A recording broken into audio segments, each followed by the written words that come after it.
2025 मध्ये सोन्याच्या दरात प्रचंड चढ उतार झाला। कधी 60,000 कधी 65,000चा आकडा पार आणि मग पुन्हा थोडी घसरण। हे सगळे उलथापालथ का होते?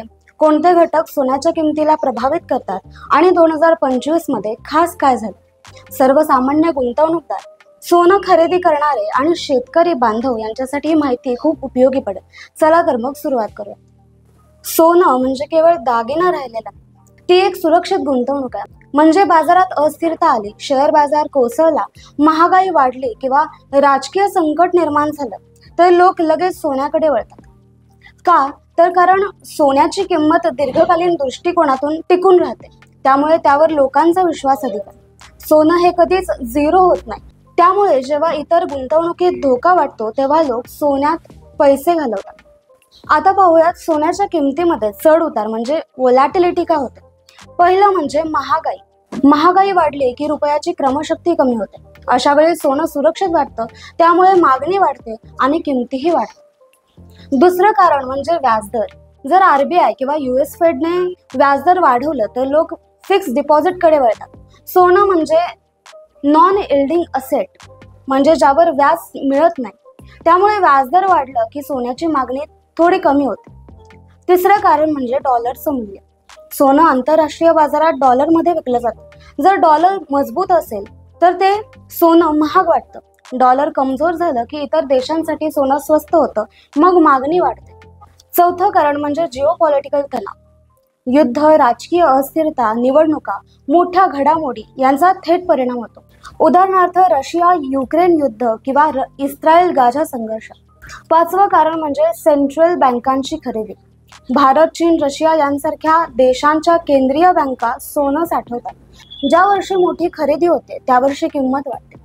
सहावं कारण म्हणजे गुंतवणूकदारांचा भावनिक कल। शेअर बाजारात घसरण झाली की लोक घाबरतात, मग ते ETFs, म्युच्युअल फंडमध्ये पैसे काढून ते सोन्यात घालतात। 2025 मध्ये सोन्याच्या किमतींवर परिणाम करणाऱ्या काही महत्त्वाच्या घटना घडल्या। पहिली घटना म्हणजे US मधील महागाई वाढली। जानेवारी ते मार्च दरम्यान अमेरिकेत CPI वाढला, महागाई 4% वर गेली, त्यामुळे सोन्याची किंमत 85,000 पासून ते 90,000 पर्यंत गेली। दुसरं कारण म्हणजे US फेडरल बँकेने व्याजदर वाढवला। एप्रिलमध्ये फेडने व्याजदर वाढवला, त्यामुळे डॉलर मजबूत झाला आणि काही दिवस सोनं स्थिर राहिलं।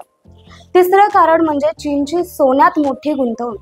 फेब्रुवारीमध्ये चीनने 50 टन सोनं खरेदी केलं, ही एक मोठी आकृती होती, त्यामुळे आंतरराष्ट्रीय बाजारात किंमत पुन्हा वाढली।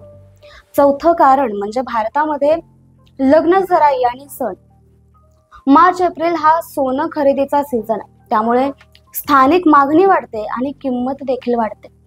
याचा अर्थ सोन्याच्या किमतीवर आंतरराष्ट्रीय आणि स्थानिक दोन्ही घटनांचा प्रभाव असतो। कधी कधी सोन्याच्या किमती फारशा बदलत नाहीत, यालाच म्हणतात लो व्होलॅटिलिटी। हे मुख्यतः अशा वेळी होतं जेव्हा बाजार स्थिर असतो, जेव्हा महागाई नियंत्रणात असते, जेव्हा शेअर बाजारात चांगली कामगिरी सुरू होते आणि जेव्हा कोणत्याही मोठ्या घडामोडी होत नाहीत। 2025च्या एप्रिलच्या दुसऱ्या आठवड्यात किंमत 85,000 ते 93,000 यामध्ये स्थिर होती, यालाच म्हणतात लो व्होलॅटिलिटी। जर तुम्ही सोनं गुंतवणूक म्हणून पाहत असाल तर काही गोष्टी लक्षात ठेवल्या पाहिजेत। पहिलं म्हणजे दीर्घकालीन विचार करणं गरजेचं आहे। सोन्याची तात्पुरती किंमत घसरणार असली तरी दीर्घकाळ फायदा होतो।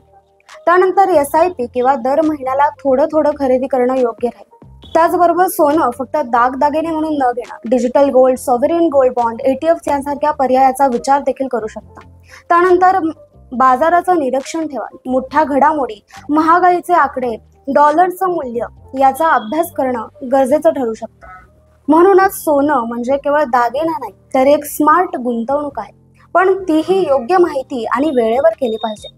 आज आपण सोन्याच्या किमतीत चढ उतार का होतात याची सविस्तर माहिती घेतली। तुमचं यावर काय मत आहे? सोन्यात गुंतवणूक केली पाहिजे का?